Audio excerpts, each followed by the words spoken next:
قرآن سے تو صحیح حدیث سے پیش کرو, حدیث صحیح ہے کہتے ہیں کہ کرو, اگر صحیح حدیث سے ملتا ہے, قرآن سے ملتا ہے تو صحیح ہے. تو کوئی بھی کچھ بھی سوال کرے ان سے پوچھو, قل ہاتو برہانکم, آپ اپنا ثبوت پیش کرو, برہان پیش کرو اگر آپ سچے. بھائی صاحب میں آپ سے سوال پوچھنا چاہتا ہوں, آپ نے اتنے سوال پوچھے مجھے, ہاں آپ نے کہا اسلام کا مطالعہ کیا ہے؟ نہیں کیا ہے. آپ اتنے سوال اسلام کے بارے میں کیوں پوچھ رہے؟ جی بغل میں مسلم کا دکان ہے تو جانکاری ملتے رہتا ہے. ہاں تو مسلم کی دکان بغل میں ہے, بغل کے مسلم نے آپ کو بھیجا ہوگا یہ پوچھنے کے لیے؟ نہیں غلط بات ہے. غلط بات ہے, آپ خود پوچھنا چاہتے. جی. تو بھائی صاحب آپ اتنی تحقیق کر رہے, بریلوی دیوبندی, بحث چل رہا تھا نا. بھائی صاحب آپ قرآن کو ترجمے سے کیوں نہیں پڑھتے؟ وہ بات نہیں, آج بحث چل رہا تھا 2 ہی گٹ میں, بالکل صحیح. تو وہ میں چپ چاپ سن رہا تھا. ہاں تو ابھی اور میں نے سوچا آپ سے آ کے کوشچن پوچھوں گا, تو جواب مل گیا آپ کو نا کہ قرآن مجید سب سے بہترین کتاب ہے جاننے کے لیے کیا حق ہے کیا غلط ہے, سمجھے اپنا.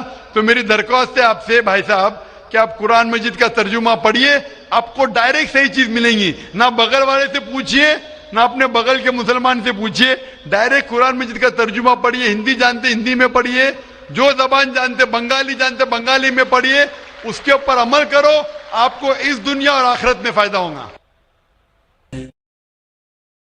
حضرات, سب سے پہلے میں آپ کو آداب عرض کرنا چاہوں گا, اور کشن گنج کی دھرتی پہ آپ جو پدھارے ہیں, تشریف لائے ہیں, اس کے لیے میں آپ کو تہہ دل سے دھنیہ واد دینا چاہتا ہوں. میرا نام جتیندر ہے اور میں پیس ٹی وی برابر دیکھتا ہوں اور برابر آپ کی تقریر میں نے سنی ہے, لیکن سوال کرنے کا آج موقع مجھے ملا ہے.